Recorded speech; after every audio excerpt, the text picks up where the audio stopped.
अवधूत चिंतन श्री गुरुदेव दत्त श्री महासती अनसुया मात की जय, नर्मदा मात की जय। महासती अनसुया जी ने तप के प्रभाव से ब्रह्मा विष्णु महेश को एक स्वरूप के जो बालक बनाए, यही स्थान, यही भूमि, यही तपोभूमि पे। अब इस स्थान का वर्णन शास्त्र के अनुसार तपोभूमि का है। 15 से 20 मिनट का रास्ता है, वहाँ पे नर्मदा नदी जो है वहन करती है। ये जो हम विराजमान है, अभी आपको ऐसा लग रहा होगा, लेकिन अभी यहाँ नवचंडी परिपूर्ण हुआ। सुबह का एक क्रम था, नवचंडी का क्रम पूरे दिन का होता है, लेकिन ब्राह्मणों ने पाठ अगले दिन कर दिया था नवरात्रि के इसीलिए। तो अभी आपके आगे आधे घंटे में ही परिपूर्ण हुआ है, तो इस स्थान पे आपको बिठाया। दर्शन में आपको बाद में कराऊंगा। तो ये नर्मदा जी, ये उत्तर तट, हमारे आगे एरंडी संगम, जो आगे जाके नर्मदा जी से ही मिलता है। अब मैया का जो मूल स्थान है वो चित्रकूट है। उनका पियर हमारे गुजरात के अंदर पाटन के पास सिद्धपुर है। वहाँ पे बिंदु सरोवर पर कपिल मुनि का आश्रम है। कपिल मुनि मैया के भाई होते हैं, देवहूति माता होती है, और करदम देव प्रजापति माता जी के पिताश्री होते हैं। देवहूति माता का संकल्प था कि तप के प्रभाव से ब्रह्मा विष्णु महेश को एक स्वरूप के बालक बनाना, लेकिन उनसे वो संकल्प परिपूर्ण नहीं हुआ। तो अनसुया मैया बोली कि मैं आपका जो संकल्प है वो परिपूर्ण करूँगी। उसके बाद उनका जो विवाह संस्कार है वो चित्रकूट में रहते गए अत्रि मुनि के साथ किया गया। जब रामचंद्र और सीता जी वन में गए और सीता माता को जो अनसुया माता ने अमर वस्त्र का उपदेश, पतिव्रता का जो उपदेश दिया, वो चित्रकूट में दिया। वहाँ सालों बरस होम हवन इत्यादि दान धर्म पुण्य सब किया, परिणाम नहीं मिला। तो अनसुया जी ने अत्रि मुनि को बताया कि स्वामी आप ऐसा कोई मार्गदर्शन दीजिए, आप कोई ऐसी जगह बताइए जहाँ जाके हम देव प्रजा उत्पन्न करने का संकल्प परिपूर्ण कर सके। तो अत्रि मुनि तो सप्त ऋषि थे, तीनों लोक के ज्ञाता थे, पाताल लोक, पृथ्वी लोक, आकाश लोक, जिसे हम त्रिभुवन के नाम से पहचाने। तो तीनों लोक में दृष्टि डाली तो पृथ्वी लोक में एरंडी संगम, नर्मदा जी का उत्तर तट उनको सही दिखाई दिया। तो मैया को कहा कि हम ये स्थान पे जाके तपस्या करें तो फल अच्छा और विशेष और ज़्यादा मिले। तो मैया और अत्रि जी इस स्थान पे आ गए। तो ये हो गई उनकी तपोभूमि। अब यहाँ आने के बाद मैया ने 2 नियम लिया।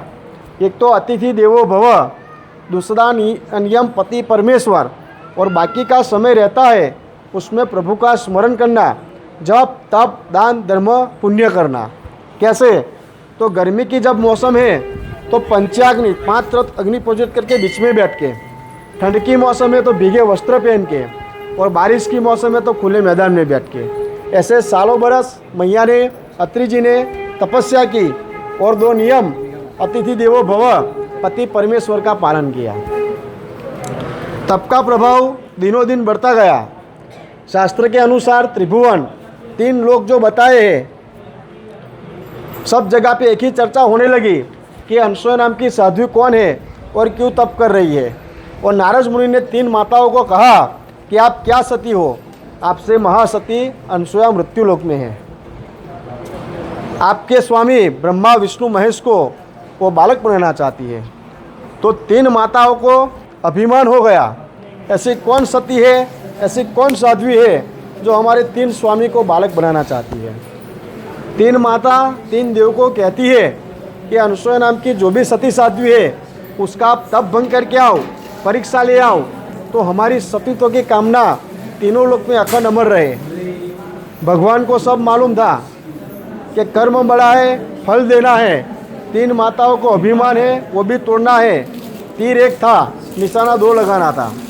लेकिन शास्त्र के अनुसार देखा जाए तो राजहट, जोगी हट, बाल हट और स्त्री हट, ये 4 हटों के आगे किसी का कुछ ना चले। तो तीनों देव यहाँ साधु के स्वरूप में आए। यहाँ आके मैया को कहा उन्होंने कि भवती भिक्षाम दे। तो मैया का नियम था अतिथि देवो भव। उन्होंने कहा भोजन तैयार है, बैठ जाओ। 3 थाली परोसी, 3 देव भोजन के लिए बैठे। तो भोजन लेते लेते 3 देव बोले कि आपने जो रखा है परोसा है तो हम ले लेंगे, पा लेंगे, ज़्यादा चाहिए तो आपको निर्वस्त्र यानी कि दिगंबर अवस्था में भिक्षा ग्रहण करानी पड़ेगी। मैया समझ गई। सामान्य साधु या संत उनके बारे में ऐसा कोई विचार लाता है तो वही जल के भस्म होता है, क्योंकि उनका सतीत्व का बल इतना था। अतिथि देवो भव, दूसरा नियम था पति परमेश्वर, उनकी आज्ञा लेना भी जरूरी, क्योंकि ये दो नियम पे तो पूरा व्रत तप था।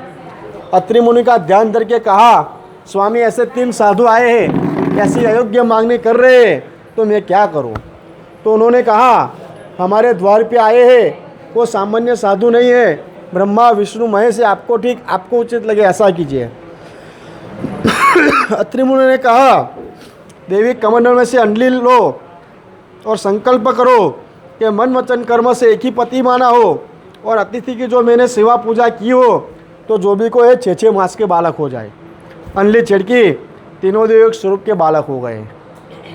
6 मास तक मैया उनको यहाँ लालन पालन पोषण, जैसे एक माता अपने बच्चे की देखभाल रखती है, ऐसे मैया ने 3 देवों को यहाँ रखे। वापस से नारद मुनि ने 3 माताओं को कहा कि आप अनसुया के आश्रम पे जाओगे तो ही 3 देव को वापस ले आओगे, नहीं तो अनसुया के आश्रम में वो बच्चे होके खेल रहे हैं। 3 माता यहाँ आती है।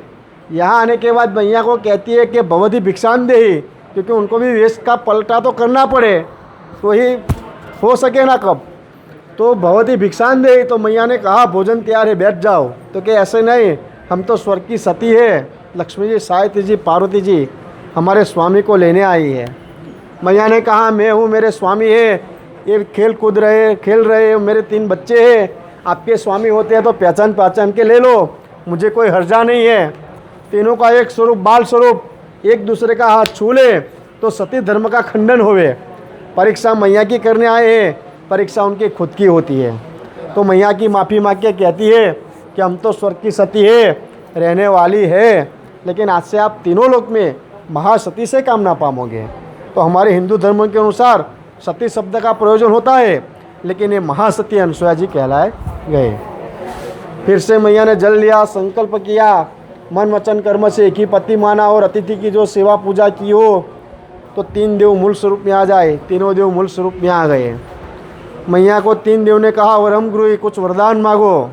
मैया ने कहा, इतिहास गवाह है, कभी काल किसी मैया माने अपने बच्चों से किसी प्रकार की अपेक्षा है, आशा रखी नहीं है। मुझे भी कुछ चाहिए नहीं, लेकिन मैं तो हूँ, तप में रहने वाली हूँ। अगर आपकी सहमति इच्छा है 3 देव की, तो आप भी यहाँ रहो और सबका कल्याण करो। अब 3 देव यहाँ रहेंगे तो विश्व का संचालन कौन करे? तो ब्रह्मा जी में से जो तेज निकला उसका नाम मैया ने चंद्रमा दिया। महादेव में से जो तेज निकला वो दुर्वासा मुनि हुए, और विष्णु भगवान से जो तेज निकला वो गुरु दत्तात्रेय हुए। तो दत्तात्रेय, चंद्रमा, दुर्वासा, ये 3 नाम मैया के बालक के नाम हैं। तो ये तप के प्रभाव से बालक हुए। आपके यहाँ महाराष्ट्र में माहौलगढ़ है, जो रेणुका देवी का मंदिर, वहाँ तीनों का एक ही स्वरूप जो गुरु दत्तात्रेय हुए, उनकी कुख से जन्म वहीं हुआ। उनका पियर हमारे गुजरात के पास, पाटन के पास सिद्धपुर, और मूल स्थान चित्रकूट, जो मंदाकिनी नदी के तट पे आया है। ये यहाँ का संपूर्ण इतिहास माहिती।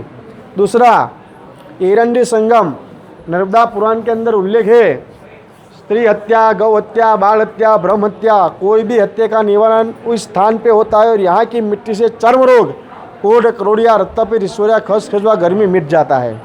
क्यों? तो मैया ने तप किया इसीलिए। उसका कोई पैसा नहीं है, नीति नियम, श्रद्धा फले तो सर्वदा। मिट्टी इसको ही ले जानी है, जिसको तकलीफ है वो आए हैं, आज ले जाएंगे, पड़ोसी को देंगे, भविष्य में कुछ होगा लगाएंगे, तो उसका कोई मतलब रहता नहीं है। संडे यानी इतवार एक दफ़ा भोजन करके व्रत करना है। यहाँ से जो मिट्टी देते हैं वो हमारा जो भगवान का जो देवस्थान है घर में ताका, उसमें रखना है, तो उसकी पवित्रता अखंड रहेगी। मिट्टी हर रोज़ सुबह में लगानी है। चावल के 2-3 दाने जितनी मिट्टी लेनी है, उसमें हमारा जो शुद्ध पीने का जल आता है वो डालना है, और जहाँ जहाँ तो तकलीफ है वो शुद्ध जल डालने के बाद लगा देना है। उसको तेल की जैसी मालिश नहीं करनी, और मलम का जैसा लेपन नहीं करना। प्योरली कच्चा दही नहीं खाना। दही की आइटम जैसे छाछ, कढ़ी, श्रीखंड, मठा, लस्सी, रायता वो सब खा पी सकते हैं, लेकिन प्योरली दही खाना नहीं है। स्त्री वर्ग है घर में, पवित्रता का पालन हुए ना हुए 4 दिन, 5 दिन या 7 दिन, उतने दिन मिट्टी लगाना नहीं है। लेकिन संडे इतवार आता है तो उसका व्रत आपको करना है। व्रत आप 5 करो, 25 करो, 21 करो, आपकी इच्छा के अनुसार करना है। लेकिन ये भी नियम कंपलसरी कुछ नहीं है, लेकिन मिट्टी की पवित्रता बहुत ज़रूरी है। ये यहाँ का महत्व है। ये गंगा कुई है। जब मैया और अत्रि जी तप कर रहे थे तो ऐसा कहा गया है कि उस समय में यहाँ दुष्काल हुआ था, अन्न ना मले, जल ना मले। तो अनसुया मैया ने, अत्रि मुनि ने गंगा माता की उपासना की। तो गंगा माता ने कहा कि मैं इस क्षेत्र में, ये स्थान पे प्रकट तो हूँ, लेकिन अनसुया मैया को कहा कि आपका सतीत्व का फल 1 साल का मुझे चाहिए, तो मैं इस स्थान पे प्रकट हूँ। अभी जैसे हम कोई फेमस होती है खाने पीने की आइटम, तो उसकी ब्रांड लगाते हैं तो एडवांस को पैसा ले लेता है, ऐसा कि आपका सतीत्व का फल मुझे दीजिए, उसके बाद मैं यहाँ आऊँगी। तो मैया ने 1 साल का सतीत्व का फल दिया, उसके बाद गंगा मैया इस स्थान पे प्रकट हुए। तो ये गंगा कुई है। ये यहाँ का संपूर्ण इतिहास और माहिती है। और भगवान निमित्त मात्र किसी को बनाते हैं, ये भी जीवन में समझने लायक है। हम सोचे हमने किया, हमने कुछ नहीं किया। जो भी किया है उसने किया और निमित्त मात्र हुए। ऋषिकेश भाई 3 दिन से बात चल रही थी, आज कल। अगर उनको ऐसा होता ना तो आपको यहाँ लाते ही नहीं। लेकिन निमित्त मात्र, श्रद्धा फलेतु सर्वदा, श्रद्धा प्रबल होगी तो हमारा सब कार्य अच्छा ही होगा। और ये वर्षों से परिक्रमा के मार्ग पे चले हैं और सबको सही मार्गदर्शन दे रहे हैं। कभी कभार गलती हो जाती है, मैंने पहले ही बोला मनुष्य गलती के लायक ही है। कोई पशु पंखी कुछ भी करेगा, हम उसको क्या कहेंगे? कुछ नहीं कह पाएंगे। हम यहाँ से जाते हैं, अभी भैंस या गाय या बलद आ जाएगा, हमको टक्कर मार के भी चला जाएगा, तो क्या उनको कहोगे? तुम कुछ नहीं कह पाओगे। अगर मनुष्य करेगा तो तुरंत बोलोगे क्या किया तूने। तो मनुष्य मात्र भूल के पात्र। बोले श्री महासती अनुसुया मात की जय, नर्मदा मैया की जय। अवधूत चिंतन श्री गुरुदेव दत्त। शांति से दर्शन करना है। प्रसाद मैया का स्नान किया, जल और तिलक मैं बाद में सबको करूँगा। एक जगह पे बैठ जाऊँगा, सब वहाँ आके ले लेना। दूसरा, अष्टमी के दिन यहाँ हवन का आयोजन है परसों। आप जो आए हैं, जिसको भी दान देना है उसमें, तो मैं यहाँ डायरी और पेन रखता हूँ। कोई एक के पास रखना, जिसको लिखना है वही लिखना, अपना नाम और गोत्र। ठीक है, कंपलसरी किसी को नहीं है कि यहाँ आए हैं तो यहाँ देना पड़ेगा। लेकिन अष्टमी है तो आपके नाम के परिवार के नाम से वो हवन होगा और उसमें आहुति जो जाएगी वो संकल्प होगा। 501 रुपया हम तो कंपलसरी लेते हैं, लेकिन जिसकी जैसी इच्छा और शक्ति। मैं डायरी और पेन देता हूँ ये भाई साहब को, वो थोड़े अच्छे लगते हैं मुझे, तो उनको देता हूँ। वो शांति से बैठ जाएंगे, जिसको देना है उसको वो नाम लिख देंगे और एंट्री कर देंगे। बोले श्री महासती अनुसुया मात की जय, नर्मदा मैया की जय। अवधूत चिंतन श्री गुरुदेव दत्त।